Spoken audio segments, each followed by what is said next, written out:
Welcome to Rates and Barrels. It is Monday, August 4th. Derek Van Riper here with Vlad Sedler. Saris out in meetings. Vlad does a great job running the coverage over at FTN. Good friend of mine, fantastic fantasy baseball player. Vlad, thank you so much for joining me for the second time this season. It's a new in-season record. Someone's got to break them. So thanks, DVR, for having me. Always great to see you. Likewise. And what we usually do on Mondays is we break down the news up top from the last couple of days. We're going to have a big strategy talk about some of the adjustments you make for the final 2 months of the season, because there is still enough time left to do some things to change your course in leagues, but you got to act now to actually make that happen. So we'll talk about some things that we're actually doing. Take a look back at where the money was spent, where the money went in Fab on Sunday night, and we'll get to a few extra news items, time permitting, a little bit later on in the show. If you haven't joined the Discord yet, you can do that with the link in the show description. If you're watching on YouTube, be sure to like this video and subscribe to our YouTube channel. Vlad, I wanted to start today with Austin Riley. He is back on the IL with an abdominal strain, and the key there is back on the IL because this very same problem shelved him just a couple of weeks ago, and I think it just explains why he has not been the player people were expecting as an early round foundational piece all season long. Last year it was a different combination of injuries for Riley, but even though he was able to play 110 games a year ago and he's played 102 games so far this year, I still think there's early round talent if he can get healthy. But now we're just waiting the follow-up if he's going to need some kind of surgery, whether it be like a core muscle repair or whatever specifically that's causing this sort of problem. Where do you fall on Riley and what has happened to his production, really going back even to last season? I mean, last year was just the unfortunate result of a Jack Kachanovitz pitch, right? Mm-hmm. So he got hit in the hand and was out for the rest of the year, and that cut short his season. Previous to that, I mean, the guy was hitting, averaging about 35 homers and scored almost 120 runs in his last full healthy season. But there's always the concern, the risk of the early round picks that don't come with speed, right? Because we know Austin Riley isn't really going to be running stealing bags. So at most you're going to get a 4 category guy. It's been rough. Anything having to do with the intercostal, the abdominal, oblique, it's really rough to have productivity at the plate, feel confident and be able to take your cuts as usual. And unfortunately, it's just been bad all around for the Atlanta Braves. I mean, no one could fathom they'd be down more than 15 games in the standings and in the AL East. And obviously, you could see that in his counting cats, right? Around 50 runs, 50 RBI, where usually he'd probably be around 70 at this point if everything else and everyone there was clicking. And we'll see. I think maybe this turns into a little bit of a discount for next year because a guy like Riley is not going to be a second, third rounder anymore. Yeah, I think a 4th, 5th rounder in a 15-team league, that could end up being a really nice discount. Maybe even some of the early drafts, if there's uncertainty about how his offseason is going to go, you get even more of a discount than that. The Atlanta lineup, it's been missing a lot of key players. I mean, of course, Ronald Acuna Jr. was coming off the second ACL tear. And even if Acuna had been there from opening day on, what they did in 2023 was pretty much impossible to sustain. Like that was everything clicked across the board for everyone sort of outcome. And now I almost wonder if we've gone too far the other direction, where the bad injury luck they've had, seemingly bad injury luck, and I'll put the asterisk out there because they play their core players a lot. They play their core guys as much as anybody. Days off in Atlanta, few and far between for the likes of Olsen, Albies, Riley, Acuna. Like as soon as those guys are available, they just play nonstop. That's just the way it goes. But I still like that core that they have in place. I still think this is a team that could bounce back next year and have the supporting cast that props up those counting stats really across the board. So we'll wait and see if we get some kind of follow-up on Riley, but it would not be surprising, as is often the case when you go back on the IL with something, if the second stint ends up being lengthier than the first one for the amount of time that he misses. Nacho Alvarez was the corresponding move coming back up onto the roster. At one point, Alvarez was playing shortstop in the minors a couple of years ago. He's not going to be a shortstop in the big leagues beyond emergencies. Not even playing there anymore, as some of our listeners and viewers have pointed out. So my hope of Nacho Alvarez being that solution for Atlanta, the defensive chops basically aren't there, is what I'm told. So it's going to rely heavily on his bat if he's going to break through and have a prominent role for this team at some point, but probably more of a super sub, a guy that carries more value in NL-only leagues than in mixed leagues beyond streaming. Yeah, and just like you mentioned, just unfortunate the injury luck 2 seasons in a row. I mean, to have the entire rotation. I mean, just we were talking about the hitters and Acuna down again, but just all the pitchers were out. I mean, they have Strider now back, but it really doesn't get any worse than that. And I think just about everyone and everywhere, everyone predicted just a all around bounce back for this offense. So we'll do it again next year. We'll predict it for next season. They got the core. Got the template already written. Just go back to those old articles, just dig them up, start from there, and just change out a couple of the names, I guess. And I'm joking, of course, but that's what the read's going to be. The consistency, the age, the track record. It's all good enough to believe there will be a bounce back for that group. Some news from the Brewers. Jakob Misiorowski ended up on the IL this weekend with a tibia contusion. He was hit by a comebacker in the first inning against the Cubs in his previous start. Stayed out there for 4 innings that day. The expectation is that he's only going to miss the 15-day minimum. The Brewers actually have a couple of off days, one this Thursday and one next Thursday, so it amounts to really just 2 full turns through the rotation where they'll actually not have him available. Seemingly good news, I guess. I'll be cautiously optimistic. We know that Misiorowski's already sitting near his previous professional innings total max, so getting a little time off in August just eases any concern you might have had about restrictions in September if they were going to try and manipulate his workload ahead of a possible playoff run to keep him fresh. Yeah, I mean, we had already, prior to the injury, we're already seeing him not qualify for a win and him already being somewhat babied and going 4 innings. But listen, that stretch that he had was incredible. I think everybody that had spent, whatever it was, the 1/5 of their budget, 200 plus on him, were very happy. But as we know, those things, especially for somebody that throws heat at that level and really had that innings limit, those good things don't last forever. Nevertheless, he's going to be highly, highly coveted next season, next fantasy draft season. This is, of course, assuming everything goes smoothly. It's contusion, no big deal. I think he'll be fine. Logan Henderson is the guy that came in and stepped in. That's obviously been an interesting thing because he was electric in his few starts earlier this season, went down to the minors. Obviously, this team has so much depth in the rotation to the point where they shipped Nestor Cortez over to San Diego. And Henderson, as most young players do, has struggled a little bit. It hasn't been elite as he was earlier this season, but he'll be in the rotation for at least a couple of starts. We saw everybody picking him up again. But yeah, it's a good problem to have. It's a good time to be a Milwaukee Brewers fan. Yeah, a couple of wobbles from Henderson at AAA before returning, but he pitched pretty well in DC as the Brewers completed a sweep of the Nationals, 4 1/3, just 1 earned, 4 Ks, 2 walks through 76 pitches. So I do think with Logan Henderson, so long as he's in the rotation, it's more likely to be 5 and fly than 6+ on a regular basis. He's good enough command-wise to be really efficient and get deeper into a start, but I don't know if they really want to push him that hard. I think there's probably going to be a little bit of a kid gloves treatment for Henderson during his time with the Brewers this time around as well. I probably should have made a lower graphic for this one, but Jackson Chourio actually had a PRP injection in his hamstring. And since that injury was first reported, the news keeps getting a little bit worse. It could actually be more than a month. Pat Murphy, the Brewers manager, was asked about it this weekend. And Kurt Hogue from the Journal Sentinel kind of reporting that this might not be a quick turnaround for Chourio. The main thing is that if they can get him healthy for the playoffs, he's such an important bat for that lineup.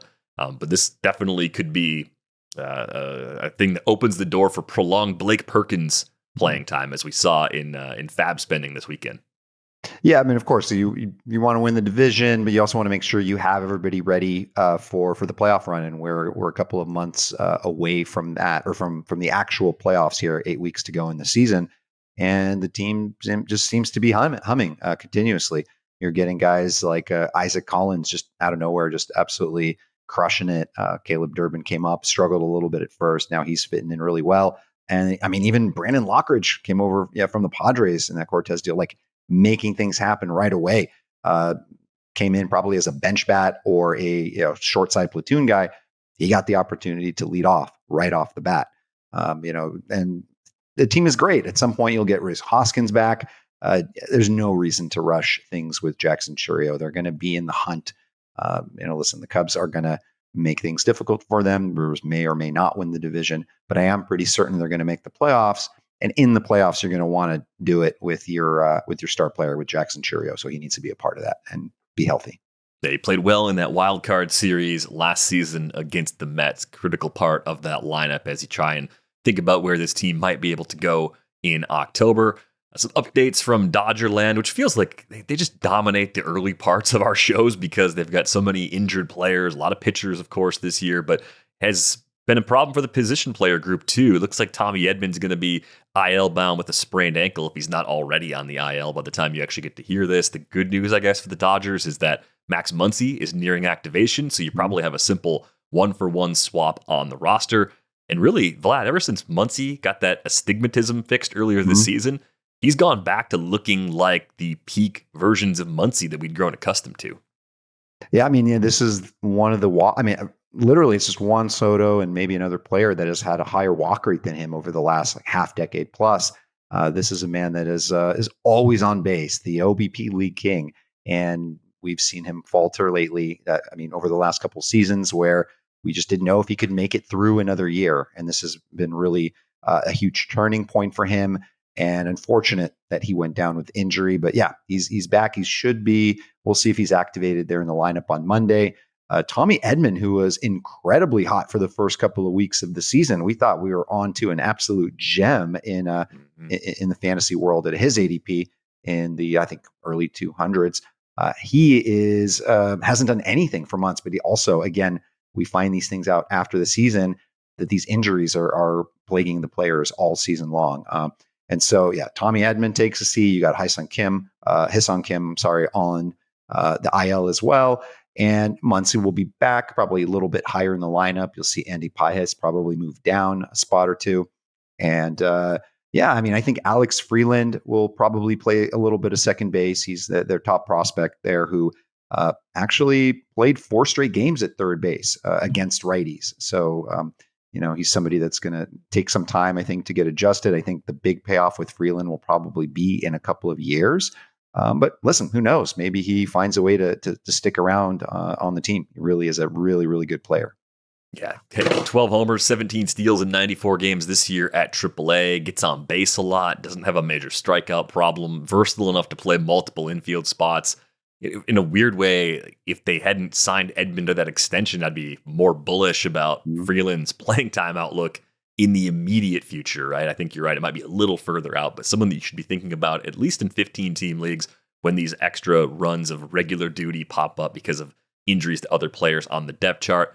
Edman is having a really weird tenure with the Dodgers. Great in the postseason last year, great to start this season, but kind of around all that, the overall numbers are not great. You look at the last 2 seasons combined, average between 228 and 237, OBP under 300, which he's never been great in terms of drawing walks and getting on base at a high clip.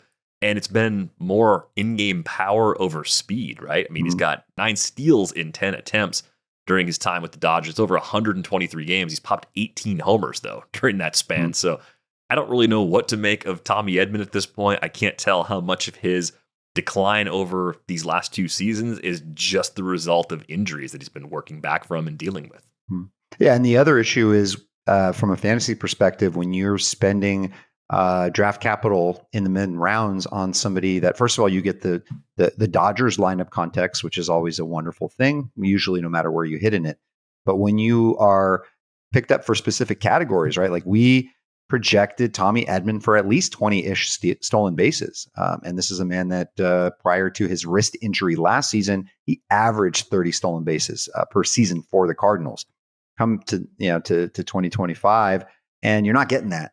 So now he's hitting under 230, only 4 stolen base attempts this season, and so it's been rough. And the hard part is a lot of at some point you cut bait, but earlier on in the season, in the middle of the summer, where they're like, but it's Tommy Edman. Oh, the Dodgers have some good matchups. You just keep playing them. You keep getting zeros, and it just keeps hurting you. It's a tough game.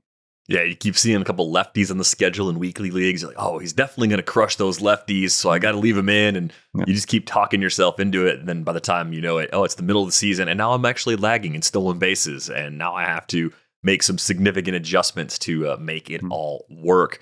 Some good news for the Dodgers, real quick. Blake Snell came back over the weekend. Yandy Diaz got him for 2 homers in that game. That was pretty much it for damage, though. 8 Ks, no walks, 5 innings from Snell.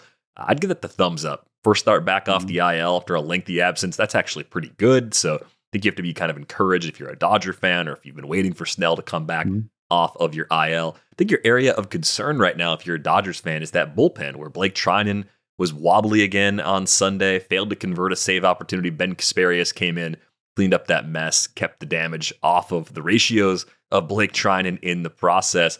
I'm curious if you were taking shots this weekend trying to find saves in a Dodgers bullpen that is currently without Tanner Scott. Where were you taking those chances? So because we're coming off the trade deadline and we have never seen such an abundance of available closing options, even going back the last couple of seasons, I went and looked at it. I mean, not everything's solid, right? Like, I mean, Sean Newcomb, Jojo Romero, these are not solid names, but there are at least some roles that were worth targeting. And this one just continues to be murky. In fact, in my Trust the Gut column, I recommended people I had a couple of Blake Treinens. I recommended to not drop him. I mean, this is someone who, he was the man last year, right? Helped us, close down the World Series. And he's going to be okay. It's going to be a little bit bumpy like it has been. None of that is shocking. But I think sticking with him is probably a good idea. But actually targeting someone there, it's been a mess kind of all season. And this is going back to the preseason when, remember, there's like, oh, it's going to be Treinen, right? In early leagues. Then, oh, Kirby Yates is there. Oh, Tanner Scott. And just keep piling up. Now, Kirby Yates is injured. Evan Phillips gone for the year. Michael Kopech gone for the year. It's insane what's going on there.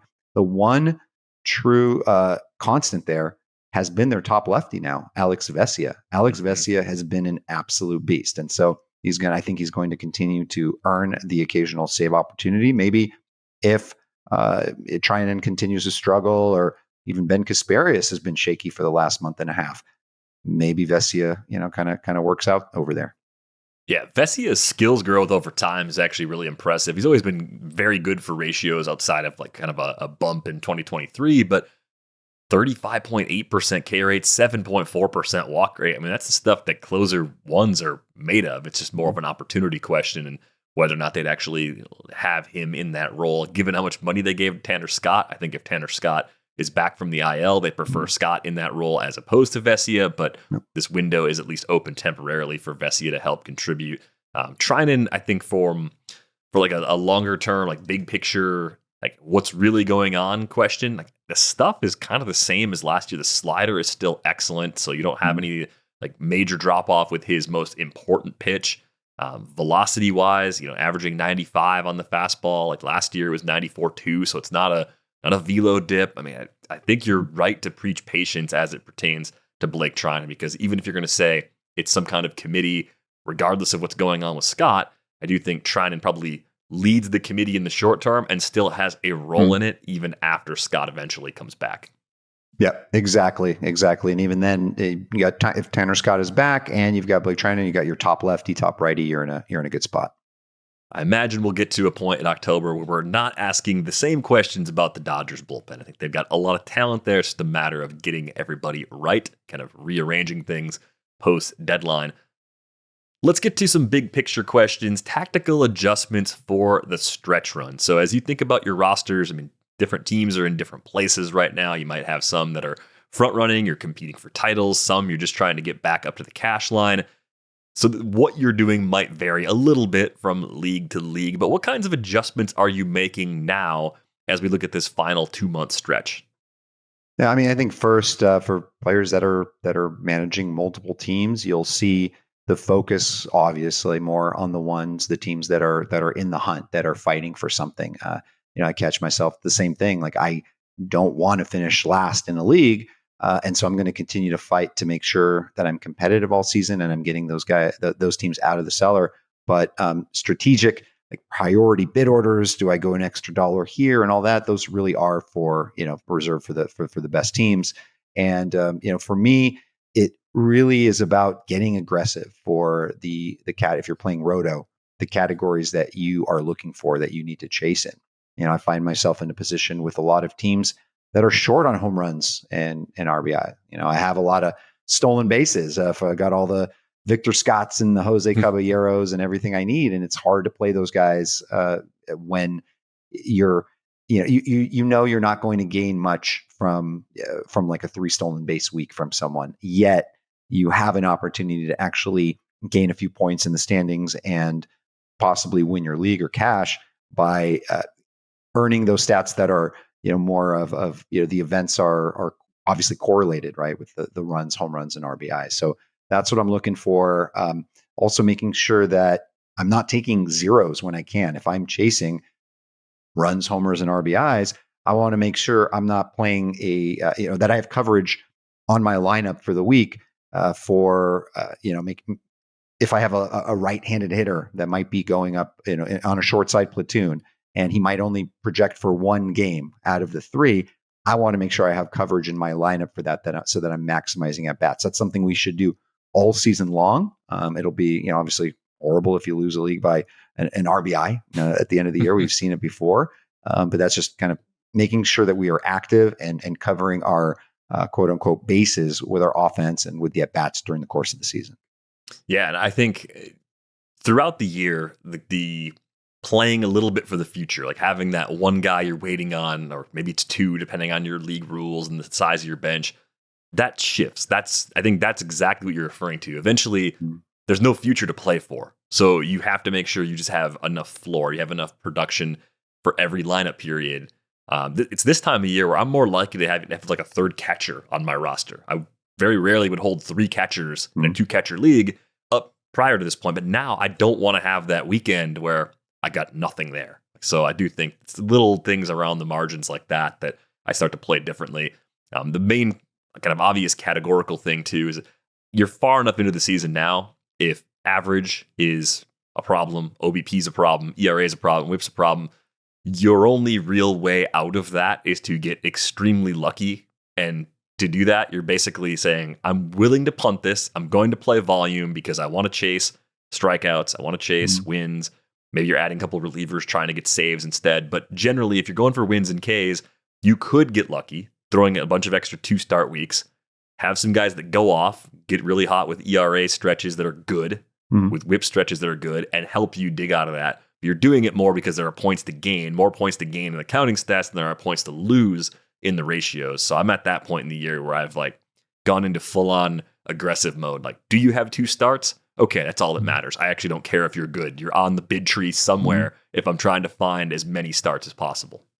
Yeah, and there's an element to that requires some of our just natural fantasy baseball acumen and rationale. So yeah, for example, we probably don't want to have a 2-star pitcher that we know for a fact is on a pitch count, and you're chasing wins, but they're not even going to go 5 innings. That's probably not somebody that you want to you want to go with. There are other things that are better, like kind of safer, calculated risks. If a 40-plus-year-old Justin Verlander may not seem like one, but he has been pitching better over the last couple of weeks, and he gets at Pittsburgh, which is a great park, and home against the Nationals, right? So if there's any type of chance to take with a Verlander and where he could excel and potentially get you some wins, that is a good spot for it. Another one that's interesting, and this one baffles me as soon as one of our subscribers asked, was JP Sears, because I'm used to not trusting JP Sears, and I guess that's the park over there in the minor league park when he was with the A's there in Sutter Park, Sutter Health. But now he's in San Diego. Like maybe he's at Arizona, home against the Red Sox. Like it might work out. Sometimes you just put on a new uniform, you feel fresh, you got your stuff. Arizona isn't necessarily good against lefties, and it could work out for this week. But in general, I mean, usually in those type of scenarios, the true nature of who the pitcher is ends up coming to the surface. It just, in his case, not that good of a pitcher, but for this week, it may just work out.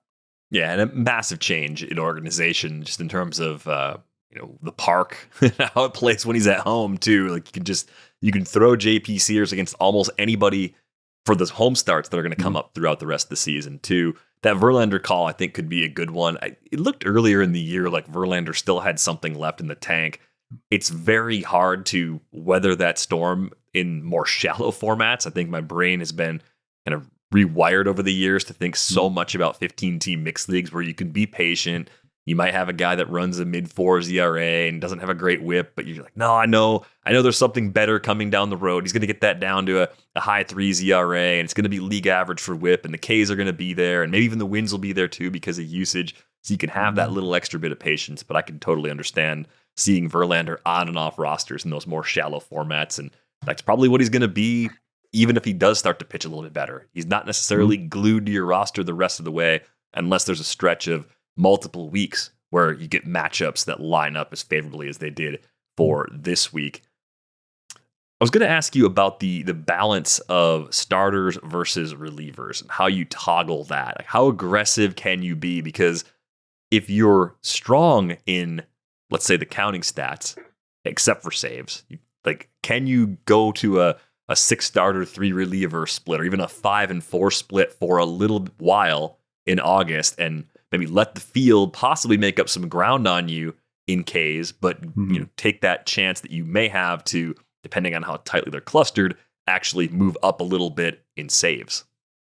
Yeah, I think it's every team it's case dependent, right? And you have to see what the potential gain is. So if you've got 33 saves, you seem to be great elsewhere, but you need the saves.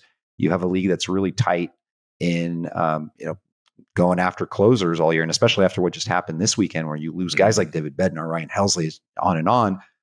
You kind of knew people were going to be aggressive this week, especially on the Randy Rodriguez's of the world. It also depends on what your mix of starters and relievers are, and then also, is one of your relievers a part-time guy? Is he potentially, in a committee basically, or can he potentially wreck your ratios? I know can't tell you how many times in 15 teamers I've mistimed the Seth Halversons or the Calvin Fauchés, and it hurts. And so, where you have a clear line where it's Dennis Santana in Pittsburgh for now, it's Randy Rodriguez in San Francisco. You play those guys, you play those stable guys. Where it's a little dicier, you're really taking a chance, because not only may you not get the save opportunities, you also can get your ratios damaged. And the other important thing I think to look at there is usage over the weekend. For example, Blake Treinen, probably won't see him in a game for a couple of games. I think he pitched, a couple of days in a row, or at least 3 and 4 games, something like that. But look at that weekend usage to see how much this guy projects to pitch for the following week. Yeah, I think that can be a little bit overlooked, where you're thinking about your lineup on Monday and you're not looking back at the last couple of days. I mean, if Treinen has gone 3 of 4 or back to back, he's definitely down on Monday. Like, there's no doubt about that. Like, no one goes 3 in a row at this point in the regular season. So you have to manage very micro details like that. It's important to do it all the time, but it increases in importance when you're really trying to leverage like every possible drop of categorical production at this time of the season. Let's take a look at where the money went this weekend. I think there were some interesting bats. There were a lot of closers that we started talking about before. I mean, I always look at the main event for the NFBC and the RotoWire Online Championship just to get a feel for what different types of leagues have been pursuing. And it's interesting to me, there were still some leagues where Cade Smith was out there in the online championship. $298 was the highest bid across all online championship leagues. There was some lucky person that snuck him in for 3. Cade Smith versus Randy Rodriguez, kind of a question for the shallow leaguers out there, or maybe for people that are in keeper leagues trying to make a move to get some saves beyond this season. Who do you actually like better looking at those two guys? Oh man, don't make me choose between burgers and pizza, man. No, I like both, and it was a conundrum that I addressed this weekend, because I did. My recommendation was because you have both available in the 12ers. Randy Rodriguez is probably going to go for more, so just go, make him your priority, and then see what happens with Cade Smith. Even though I had them valued within the same bid range, for this fab period. Week 20, Randy Rodriguez went for a whole lot more than Cade Smith did in the 12-teamers. I mean, there were leagues where a lot of leagues where he went for single digits. Even in the few 15-teamers I saw, I mean, he went for a lot less than I thought in the few 15-teamers that he's available. And I don't know, did people miss the memo that Emmanuel Clase, his locker room, his and Luis L. Ortiz's were cleared out? I mean, that means something. Or is it the fact that Hunter Gaddis got a save when Cade Smith wasn't going to appear anyways, and that kind of got into people's minds? Maybe that kept the price down, whereas Randy Rodriguez came in and just did, Randy Rod things that he does. And so, I don't know. I like both, but I guess Randy Rodriguez if you made me choose. Yeah, I think it's Rodriguez for me, but I could see both pretty easily being top 10 closers going into 2026. K rate's above 30%. Neither really has a walk problem. Both teams are going to be competitive, even if they're not necessarily going to be front runners in their respective divisions. They're going to generate plenty of chances. So I think they were pretty good, like rare possible closer one types available this late in the year. I think all those trades you mentioned, it created an excess amount of turnover and opportunity. Yep. And if you weren't in a league where those guys were available, you still had a few bites at the apple to get some saves. Jojo Romero was picked up in a lot of leagues this weekend. The Minnesota situation is weird. We talked about Cole Sands going into the weekend. That is not a closer's arsenal. That is not a closer's strikeout rate. Yeah. I couldn't really bring myself to throw Sands on any of my rosters this weekend. I didn't have a dire enough need for saves to go scraping the bottom of the barrel. But when you say someone that could come in and blow up your ratios, Cole Sands was the name that started to pop into my head. I'm like, yeah, that might not work out. There's a lot of contact there, and Erasmo Ramirez finished out a game and got a save, and I don't think that means anything either. I mean, that Twins team is just in shambles right now because they're going through some kind of reset right now. I thought you were gonna automatically flow into the throw Sands on the beach, but yeah, we did. That's an Erickson maneuver. Yeah, we didn't go Erickson there, but I was okay with Cole Sands, and then I saw that Erasmo save, Ramirez save. I thought maybe the price will go down. People will be bidding on Erasmo. It is the interesting thing about the Twins is even though they got rid of so many of their players, I mean, the bullpen is in shambles. I agree, but the offense does not look awful on paper. Like they still have some legit players. I mean, even somebody like Cody Clemens has really kind of stepped up this season and isn't just a bench guy anymore. Brooks Lee hitting bombs, not something I expected out of his profile. And Byron Buxton comes back. I mean, there's still a little, I guess, at some point, but still some fantasy usefulness, I think, on that team. As for the closer, you're right. As the weekend went on, I'm like, Cole Sands just seems like the guy. Like after the trade deadline, like that's their main guy. And then when you actually start to dig into things more, you're like, well, I can't bid on him over Jojo Romero, for example, who just got the save.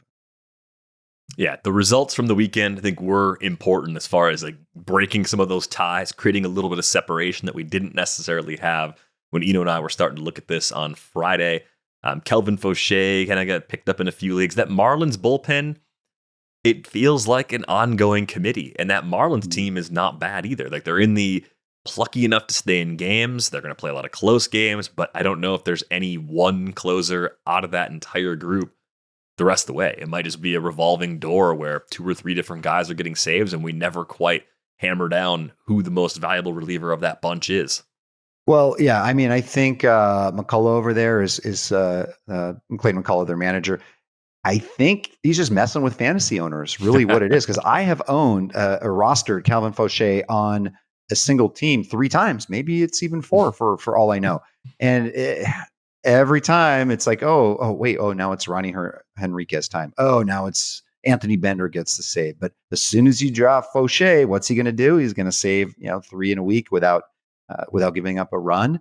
And then as soon as you pop him in the lineup, he's going to wreck your ratios. That's how it goes.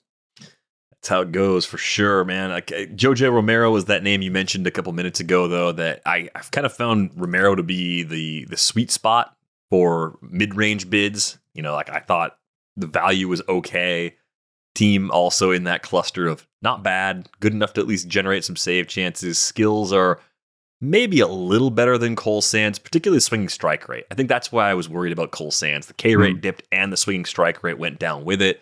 With Jojo Romero, there's a good bit of swing and miss there. as far as swinging strikes go, I don't know if we're going to get more than a 23 or 24% K rate from him at this point in the year, though. It's just about that saves contribution. It's not as much about getting the maximum K potential. So I thought Romero would be kind of okay for the price. I'm curious to see how that one plays out for the rest of the season. The bats are kind of interesting, though. I mean, Jakob Marsee, speaking of the Marlins, got called up before the weekend, getting a nice run of playing time. I don't know how stable his role is, just because they've got a lot of moving parts with injuries. It kind of feels like every week is an audition for your job for the following week, and position players especially are just trying to carve out roles beyond this season in Miami. But at least against righties, he should be a big side platoon guy. He ran a ton at AAA. If you're chasing speed especially, I 100% understand why you would have taken the chance on Jakob Marsee this weekend, because you could make up a lot of ground in that category relatively quickly if he's able to get on base enough. Because you can look at that Marlins team and the way they're built, Vlad. I expect them to let guys run a lot. They do not have enough thump, even though Kyle Stowers has been really good. Augustin Ramirez looks like a nice get from the trade deadline last year. They're not built on the long ball. They're built more like a team that's going to have to scrap. Mm-hmm. Yeah, yes, and another one that the Padres let get away. So we'll see. We'll see if that's a thing or not. But the speed is wild. I mean, 47 swipes in 60 attempts this season. Over 50 last year for the Marlins, and hitting well. High walk rate guy for the most part. Always 12, 15% in that range. And obviously a nice start to his fantasy career as well. And it actually helped catapult his, the attention for him in free agent bidding, because he was the highest rostered hitter. If you're looking at just main events, he actually went higher than Warming Bernabel. So Jakob Marsee went for $36 on average in 15-team main events. Bernabel went for 31, and I'm sure I'm not the first to use it, but I might have been on Twitter, on X, when I said, as soon as we pick him up, he'll be cooling Bernabel.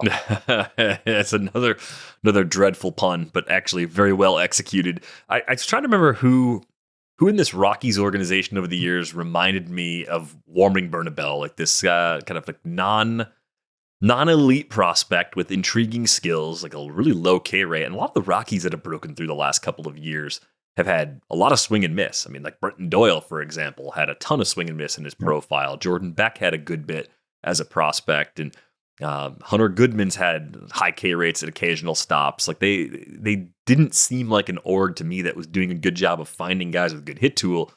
Bernabel, I don't know if it reminds me of Jordan Pacheco. I remember that name. Of course. Or who exactly it reminds me of, but it can work, right? Like, you put the bat on the ball in Colorado, good things happen. It's a park that boosts averages on balls in play. I think at the very least, you have to look at anybody who's playing as often as he's playing as a possible home streamer in deeper leagues. Mm-hmm. But there might be a little bit more than that here for Warming Bernabel. And if you were looking at him, you're probably looking at other corner guys like Tyler Locklear, who's going to get a nice run in Arizona, and maybe some other like higher profile guys like Coby Mayo, who was getting another chance in Baltimore. So what were you doing if you were looking for corner help, given the wide range of options at our disposal this weekend? Yeah, I mean, that is the one. I mean, the corner infield is the one position that I feel has been exceptionally stacked this year. On top of that, you have more multi-position eligible guys than ever this year. I mean, you've got somebody like a Mauricio Dubon who's got every position except for catcher, which is the new record.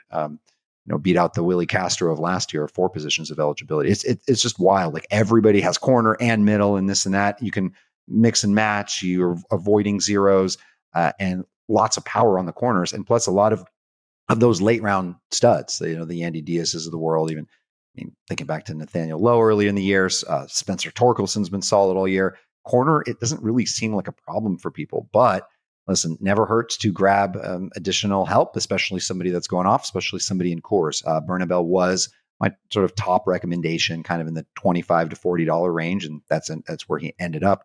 And the rest of it was tough. I mean, my opinion was that Tyler Locklear, if he had a quiet weekend, was going to be the sneaky guy. That's the potential 2020 guy. That's the guy that should have an everyday role. I'm not really worried about Pavin Smith coming in and taking at bats from him. Pavin Smith can DH and outfield, whatever. But Tyler Locklear is the guy that I like. He's the guy that I grabbed a couple of shares of, and the one I feel will probably be a little bit more consistent. The Baltimore situation with both Coby Mayo and Ryan Mountcastle there, because Mountcastle was available in a lot of leagues, that intrigued me too. And that was also a tough spot because I feel like people gravitate towards the prospect guy as opposed to the guy just coming off the 60-day IL who hasn't done anything in 3 years, like a Mountcastle. And Mountcastle was cheap this weekend. Coby Mayo was more expensive, but what happens if Mayo struggles again? When Mountcastle comes back, he's going to play first base, I assume, almost every day, and he's just a couple of days away. What's Mayo going to do? Is he just going to be full-time DH? Third base is Jordan Westberg's. Like, what is Mayo's role? I don't know. Yeah, Mayo, I think I want them to just let it happen, let him play. But they do have that crowd eventually building up. I mean, I guess if you're the Orioles and you're thinking about Mountcastle coming back, what role does Ryan Mountcastle have in your future? He does have one more year of club control left, but it's the most expensive arbitration year. It's a guy that made almost $7 million this year, so he's probably going to get a little bump, 8, 9, 10 million maybe even, depending on how that goes. Ryan Mountcastle might be a non-tender candidate, and if internally they're looking at him as someone they're going to non-tender anyway, maybe they just let him play on the bench and play Mayo instead, since Mayo's a more highly regarded prospect, several years younger, and will have some kind of role for them in 2026 and for several years beyond if it all goes well. So I think that's the story I have to tell myself. I'm going to buy into Coby Mayo having a really steady amount of playing time, but intriguing skills nonetheless. I did see Nolan Gorman pop back onto some rosters. The last note I saw on him from RotoWire was that he had an injection. I think it was for his back, if I'm not mistaken. Gorman was doing some interesting things, though, earlier this year. And he's actually playing some third base because Nolan Arenado went on the IL. So I think the playing time for Nolan Gorman is pretty safe because, kind of like the scenario I was just outlining in Baltimore, I think the Cardinals are just trying to figure out if Nolan Gorman is on their next good team or not. Yeah, that's a good question. Listen, injection, not good. Has had issues with. These are not things you want from your power hitter down the stretch, especially if you're trying to catch up in stolen bases. Another guy, stolen base. My goodness, in power, another guy that's middle and corner infield eligible. So that's a nice advantage if you're looking for power and your corners are stacked. Lay him in the middle infield. So you have a bunch. Say your speed is good, your batting average is solid. Batting average should be really solid to play Nolan Gorman, by the way. But hey, pop him in at second base, middle infield, and boost up that power if you can. Second base especially has been disastrous this year as a position, so having second base eligibility, maybe you got another shortstop somewhere on your roster you can use as your middle, slide Gorman over to second, that might be better than the combination that you're rolling out there right now.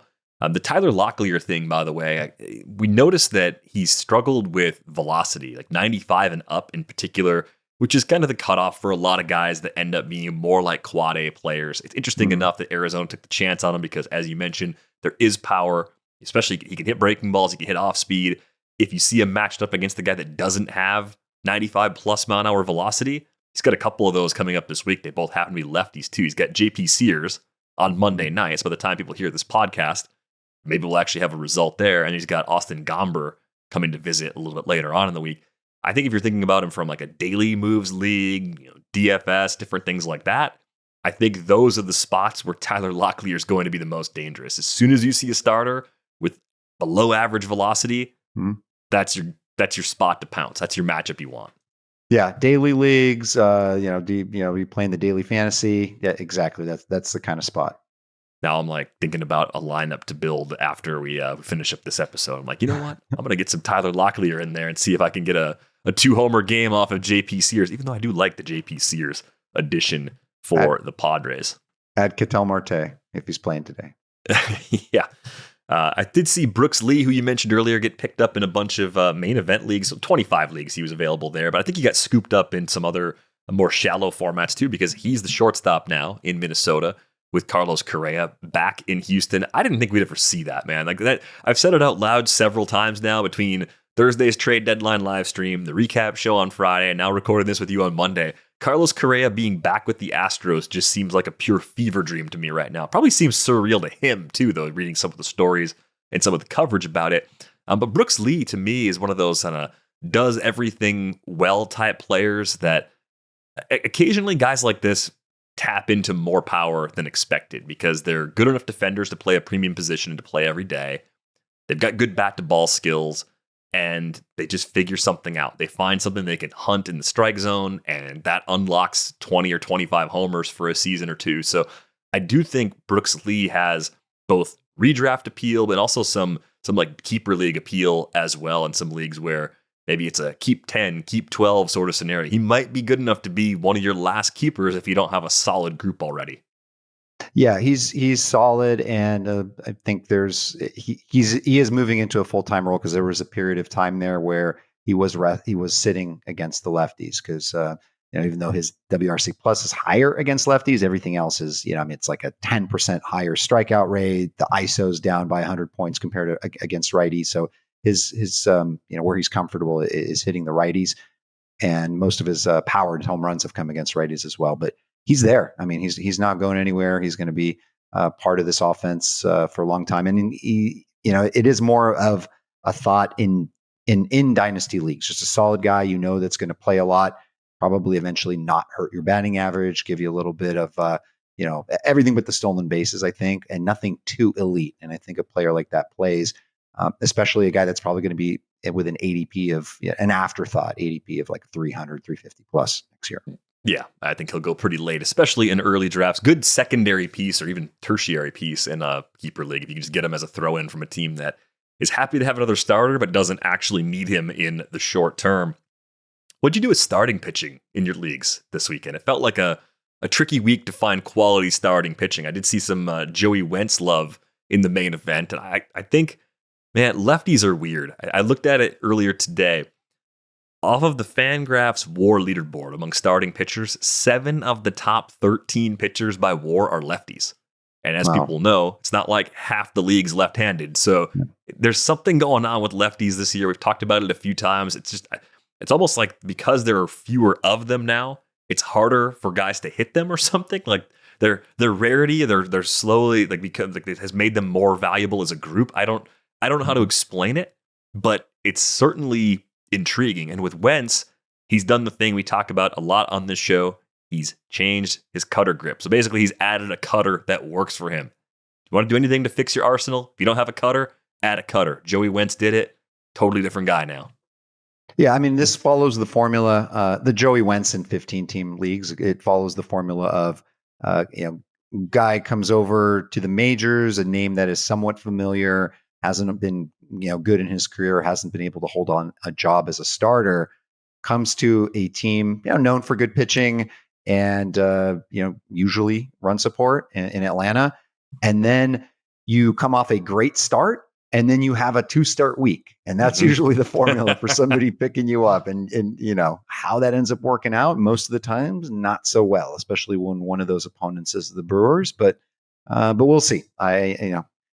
That's a sign of there just wasn't much out there, and the fact that Jock Perkins didn't deliver like a lot of us expected. I think that kept his price down this weekend, and so yeah, then we're in a situation where we're chasing a 2-start Joey Wentz week when who knows, he may not even get that second start because his first one's on a Tuesday. Yeah, Perkins, it was a tough setup for him because they were using him in shorter outings, and I think it's going to take a couple of turns before he's used like a regular starter again. But I do continue to buy into the skills being actually good. I think he's a key part of that rotation the rest of the way, and especially into 2026. And yeah, the matchup for Wentz this week was not ideal. But you talk about guys that have just like turned a corner so far. Look at his last 4 outings, a total of 13, 19, 21 Ks in something like 17, 18 innings. I mean, he's just been ridiculous. There's a little bit of a control question, I guess, with Wentz. It's not premium velocity, but they have found scrap heap pitchers and had success with them as recently as last year. Grant Holmes, I think, would be the perfect name to comp as far as like a relative out of nowhere guy that changed something and got a lot better. So nice story for Joey Wentz, who once upon a time was a prospect in that Atlanta organization, team that was actually the one that drafted him. Cade Povich was out there in a bunch of leagues. No. I see kind of the same thing as Wentz, but maybe even like you don't even have a reason to believe. Like with Wentz, at least something changed. With Povich, he's back from the IL and he's here, so people need arms. Yeah, I mean the Cade Povich, it's the old fool me once, fool me 17 times. Sorry, I cannot pick you up until you show me, right? So that was tough. The one guy that I did make sure to spend because he was rarely available in a 15 teamer. That was Mike Burrows, who's completely shocked me for the Pirates. I mean, it doesn't hurt to pitch the games there in at home. Walk rate is sub 9%, 25% strikeout rate. I mean, he's been doing some incredible things, just throwing shutouts and not something I expected. When we first saw Mike Burrows up, we were like the same thing as we think of Povich, run. But it's worked out, and he's become one of their most consistent starters and a reliable one at that. Yeah, I think Burrows got a little bit lost in that organization because there are more highly regarded prospects that have sort of passed him, and even Burrows himself was like an 11th round pick. So it's not like when he peaked, he was like a highly regarded guy then. But the deep arsenal with command, of all the things the Pirates criticize for with the position player group lacking, they have a pitching program that works. Like they have some things clicking on that side. So I think because of that park, like you mentioned, PNC is a great place for those home starts. He's giving you depth right now. Moving Bailey Falter at the deadline opened up a spot. We all want Bubba Chandler to get that spot. We've been waiting and waiting and waiting and waiting some more. I think we're finally going to see it later on in August. Basically, at this point, I just think with Bubba Chandler, it's about preserving his Rookie of the Year eligibility for 2026. Like he'll get some innings down the stretch. Might even be good innings that we can rely on. But if you waited this long, now you're just so stuck, so pot committed. You might as well wait a couple more weeks because you, like me, you thought it was going to be a lot sooner. I thought they were going to follow the Paul Skeens template, but Bailey Falter pitched so well, among other things, they decided to not follow that template, which is brutal because I thought I had it figured out. Let's get to a few other news items that people may have missed over the weekend. The Speedway Classic, Vlad. On one hand, I talked about it last week. I like the idea of Major League Baseball parachuting in and bringing the game to a large venue in front of fans that don't have a Major League team like immediately nearby. That seems really good. And they had a great pitching matchup lined up. It was going to be Spencer Strider versus Chase Burns, exactly what you want at a racetrack.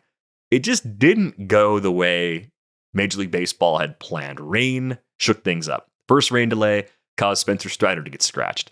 Second rain delay meant that Chase Burns pitched one inning before he was done. The game eventually got postponed until Sunday. The fan experience was not great. I read some stories about that. The concession stands ran out of food and beer, which is suboptimal, especially with multiple rain delays. And there was one person quoted in the story in The Athletic, Lester Tate, who was once the president of the State Bar of Georgia, saying the Bristol game was the MLB version of Fyre Fest, which is never the comparison you want. So on the one hand, A for effort. On the other hand, it sounds like the execution was lacking and the weather did not cooperate at all.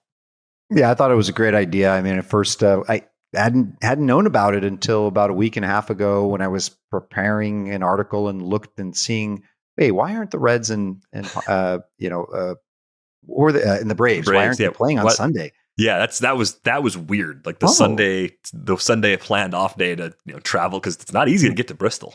Yeah, or maybe it was because all that, and also apparently maybe there would be rain. But yeah, that was crazy.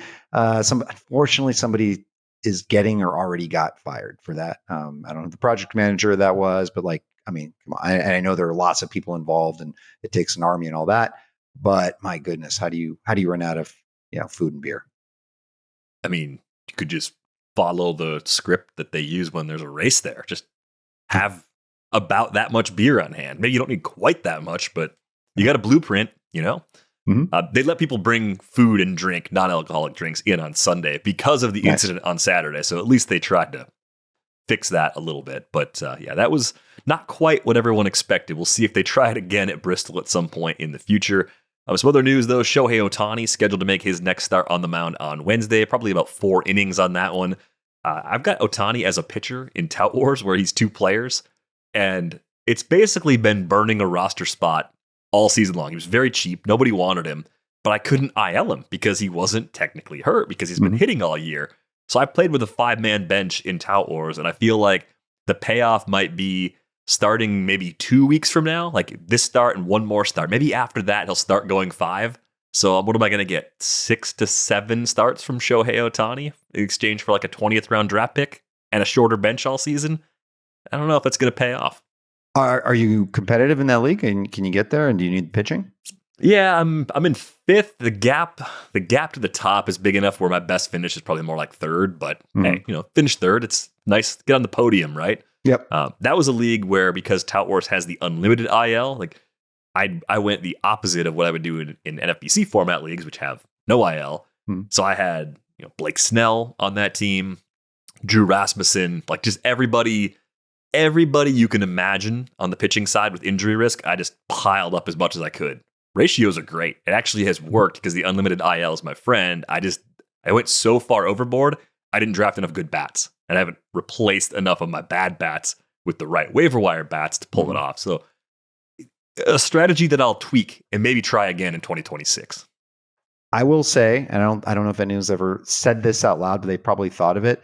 Sometimes it's okay to not win your fantasy league if your ratios are just sparkling. Sometimes you just click in on there, you look at it, you're like, man, I got a 2.6 with a 104. Oh my goodness, this just feels so good. And it's just, it's okay. It makes up for the fact you don't win that league. I did something a little bit similar in the Arizona attendee draft. I did one of the draft and holds at First Pitch Arizona last year. I just like doing early drafts. I just think they're fun. And I doubled up with Paul Skeens and Jacob deGrom. I was like, well, that's risky. And then I just layered some more pitching on that throughout. And those ratios, that whole team, that team's good. That was a good fortune, good timing, draft early, be very prepared situation where it all aligned. But like you said, it does feel good to be loud right about ratios. Yeah. I'm first place in ERA. I'm not first place in WHIP. That's the part of it where it's a little bit sour for me. If I'd won both ratios categories, that'd be great. But yeah, it's a 15-team league where I put up a 3.29. So that's pretty good. And the problem is I have a 304 OBP, which is not good in an OBP league. That is dead last. And it correlates with everything. So that's the problem. That's why my team's in 5th and not in 1st. The crazy thing of that, not to sidetrack too much, but a lot of the players that we projected for higher OBPs are not delivering. And I know you're a seasoned veteran. You're not going in there saying, forget it, OBP. I'm just, however the ship may sail. No, I'm sure you were targeting it, and those guys haven't been delivering. Yeah, got a few disappointments on that team, and that team was built around Juan Soto. My first round pick in that league was Juan Soto, and I am last in OBP. I don't think that's possible. No one in the history of fantasy baseball has ever done that, Vlad. Nobody could screw it up as badly as I screwed up that OBP in 2025. That's hilarious. A couple other notes before we go. Shane Bieber, 62 pitches, including 47 of those for strikes at a rehab start with AAA Buffalo. Topped out at 94.4, was averaging about 93 on his fastball. So his last couple of tune-ups sound like they're going pretty well. I am very curious to see what the Blue Jays get out of Bieber coming off of Tommy John surgery. I think it's a gamble that a very command-first sort of guy will have a better immediate outcome than some of the guys that are stuff over command, right? So if it clicks and they're right, they're geniuses, and I'll tip my cap to them because I genuinely have no idea what to expect. On the other side of the coin, Michael King had his first rehab start, 61 pitches, 3 1/3, but only averaged 92.2 on his 2-seamer, 92.7 on his 4-seamer. I'm a little worried about Michael King. I don't know, like something about the way his whole season has been progressing and the way this injury has gone has just left me nervous that he's not going to be the guy we want him to be at the most important time of the year for the Padres. Yeah, he did not look good in his rehab start, and he'll be back at some point, and the whole thing around this injury has been really kind of odd, and especially at the beginning where there wasn't a lot said. And so, he did deliver for those first few months. He got you what you needed. And it was almost like the last guy you thought was going to do that. You thought, Michael King would just kind of take you through the season with his usual goodness and in that park, half his games, and it just didn't work out. So hope he does bounce back, but I don't know if we can count on it. Yeah. One other note to pass along, Tanner Houck will undergo Tommy John surgery, which I think explains why things were not working out for Tanner Houck this year before he went on the shelf. It just didn't look like himself. I think going into the year, I thought there was a chance they were going to turn him into their version of Logan Webb, ground ball heavy approach last year. Not necessarily trying to pile up strikeouts, but trying to be really efficient and just limit damage. And it was just, here go your ratios out the window, and then IL stint. So maybe on the other side of that, late 2026, 2027, we'll see Tanner Houck get back to being the pitcher he was in 2024. Vlad, before we let you go, where can our listeners find your work? How can they subscribe? Where should they follow you? Oh, I am at ftnfantasy.com. Run the baseball program there with a bunch of very, very talented writers, and including current auction NFBC standings leader, overall leader, Mike Mager. And on X, Twitter, and Blue Sky, you can find me at RotoGut. And just, baseball state of mind. I know football just started, but we're keeping going. We have lots of people to help get over the finish line, win championships.